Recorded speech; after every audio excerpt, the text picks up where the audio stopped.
Souvent, dans la musique, on pète un câble. Je vais t'expliquer comment le réparer ou comment en fabriquer un, en fait. Bonjour et bienvenue à l'Académie du Gros Son. Je suis Gérald et je te souhaite la bienvenue dans l'Académie. Alors aujourd'hui, c'est une vidéo un peu plus pratique pour les plus bricoleurs d'entre vous. Quand j'ai commencé le son, à peu près en même temps, j'ai commencé à me brûler les doigts avec un fer à souder. Pourquoi cette vidéo et pourquoi t'expliquer comment gérer tes câbles toi-même? Parce que c'est beaucoup moins cher de les faire soi-même. Tu peux être beaucoup plus custom dans l'approche de ton studio et avoir les bonnes connectiques aux bonnes distances avec la qualité qui te convient. Et surtout, chaque fois que tu as un problème, tu peux réparer ça quasi instantanément. Le nombre de fois où je dois vite sortir mon fer à souder et ça me sauve une session, je les compte plus sur les doigts brûlés d'une main. Avant de commencer, on va la faire très courte. Tu likes, tu t'abonnes et tu vas vite sur notre site l'academiegrosson.com/bonus parce que là il y a un guide d'achat pour brancher toutes les machines avec tous les câbles que tu vas souder et puis il y a d'autres bonus, mais va t'inscrire là-dessus.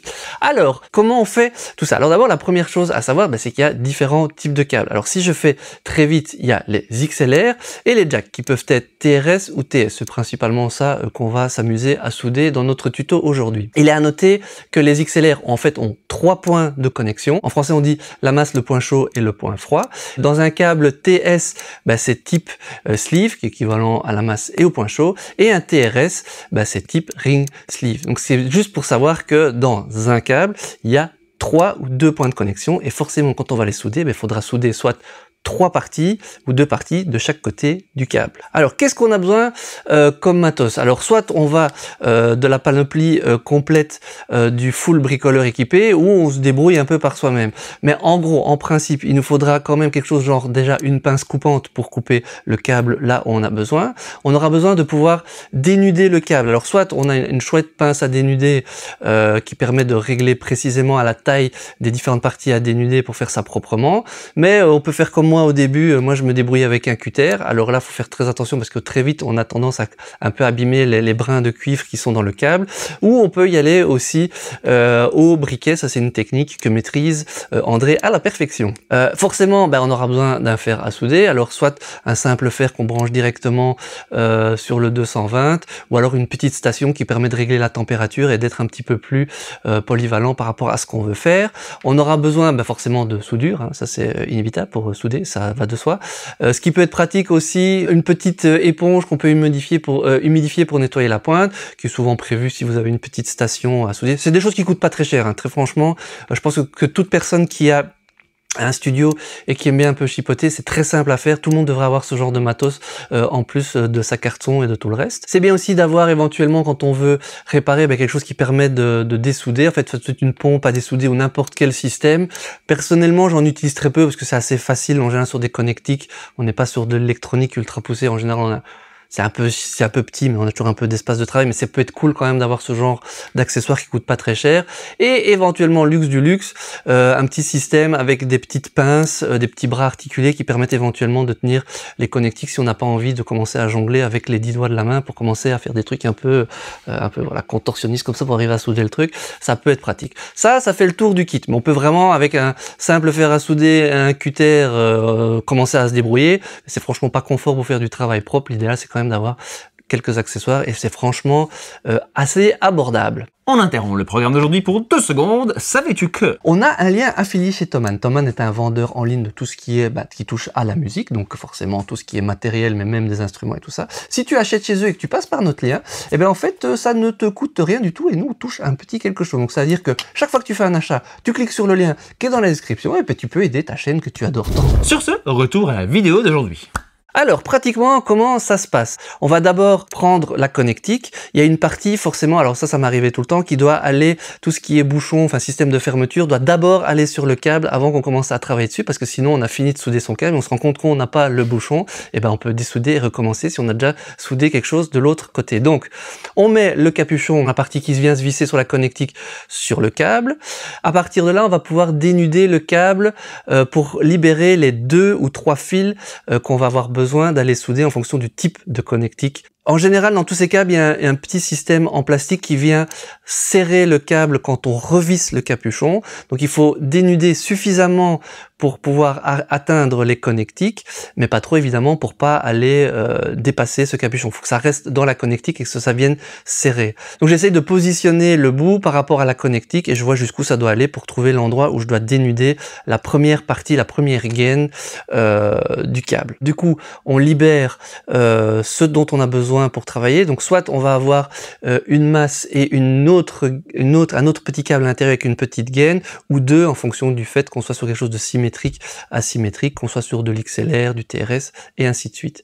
À partir de là, moi ce que je fais, c'est que je prends les brins de la masse et je les enroule entre eux. Ensuite, je dénude les deux ou le point chaud, point froid en fonction de ce que j'ai besoin qui reste. J'essaie de faire une longueur pour que ça rentre bien dans la connectique, mais que la partie métallique ne dépasse pas. Donc on arrive vraiment, donc juste le petit bout qu'il faut. Alors soit on dénude un tout petit peu plus, on va mettre la soudure étamée et puis on va recouper un tout petit peu, mais le but c'est que la partie soudure qui sort soit juste ce qui va plus ou moins rentrer dans la connectique, dans la petite encoche prévue dans la connectique pour être soudée. Donc pas enlever trop de câbles parce que sinon on a des parties métalliques du câble qui sont à nu, je dirais, et qui risquent d'aller toucher d'autres éléments quand on ferme ou en bougeant le câble et qui risquent de créer des courts-circuits.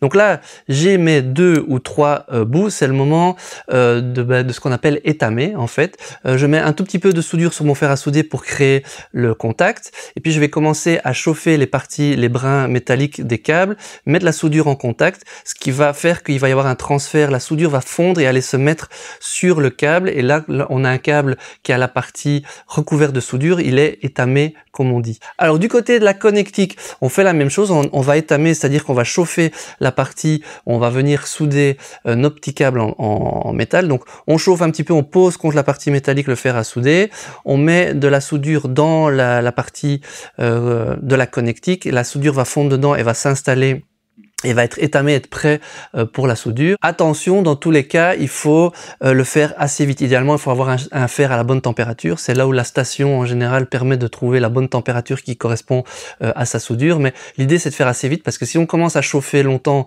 parce que ça met trop de temps à fondre, qu'il y a un souci parce qu'on n'a pas bien fait la chose, on chauffe trop et on commence à faire fondre le plastique. Là, on altère la connectique. On va commencer sur le câble à faire fondre de la gaine plus loin. On va dénuder plus que ce qu'on voudrait. Donc ça, il faut faire très attention. Alors maintenant, on va vouloir souder les câbles là où ils doivent aller. À noter que sur les XLR, donc là on a 3 câbles, la masse va sur le point 1, le point chaud va sur le petit numéro 2, et le point froid sur le numéro 3. Les connexions sont toujours au même endroit, donc si on n'arrive pas à lire, on peut toujours aller retenir ça par cœur. Sur mâle et femelle, c'est en miroir, puisque ça va forcément se connecter toujours de l'autre côté du câble à un mâle et une femelle, donc il faut que ça corresponde. C'est pareil sur le jack. Là, la différence, c'est que la masse va venir toujours se souder sur la grande lamelle qui est en dessous, qui est reliée au gros connecteur du jack, et il reste soit point chaud, soit point chaud, point froid, qui sont dans les 2 petits connecteurs centraux sur le jack qu'on voit ici. Alors maintenant, on va souder les câbles dans la partie connectique. Ce qu'on va faire, c'est qu'on va faire chauffer de nouveau la soudure au niveau de la connectique. On va venir positionner le câble, et avec la chaleur, donc de nouveau très vite, la soudure va se remettre à fondre et les 2 parties vont se mélanger, les 2 parties de soudure vont se mélanger. On va retirer le fer et en refroidissant, ça va se solidifier et les 2 vont être soudés ensemble.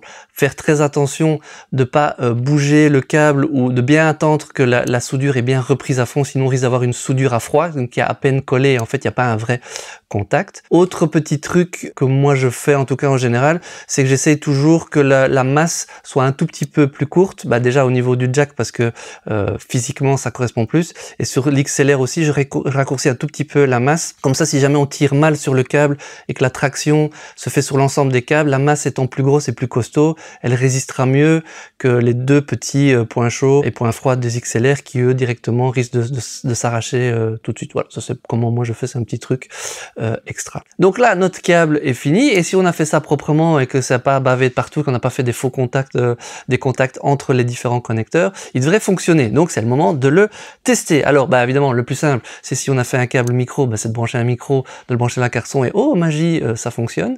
Pareil pour un instrument, on peut brancher un instrument et tester si ça fonctionne. L'autre technique qui est quand même, je trouve, la plus intéressante, c'est d'avoir un système pour tester les câbles. Ça permet d'être sûr que chaque point est bien connecté comme il faut de chaque côté. La plupart du temps, moi je conseille d'utiliser, d'acheter un multimètre parce que ça permet de tester les câbles, mais ça permet aussi de tester d'autres choses dans son studio quand on a des problèmes électriques et ce genre de choses. Mais en gros, le multimètre va nous permettre de brancher chaque côté du câble qui est censé être connecté ensemble et d'émettre un petit bip si le signal passe bien et que c'est bien fait. L'avantage aussi, c'est que ça permet de rester connecté sur un des points, toucher les autres points en face et voir si ceux-là se mettent pas à sonner. Si c'est le cas, c'est pas normal, ça veut dire qu'il y a un faux contact entre deux points et c'est aussi le meilleur moyen de déterminer où se trouve une panne. Le multimètre, en plus de tester si notre câble fonctionne, ben, permet de tester quand on a une panne, d'où vient la panne. On utilise le même principe, on teste de chaque côté pour voir si c'est bien connecté. Si le signal passe pas, ben on sait qu'il faut ressouder à ce niveau-là.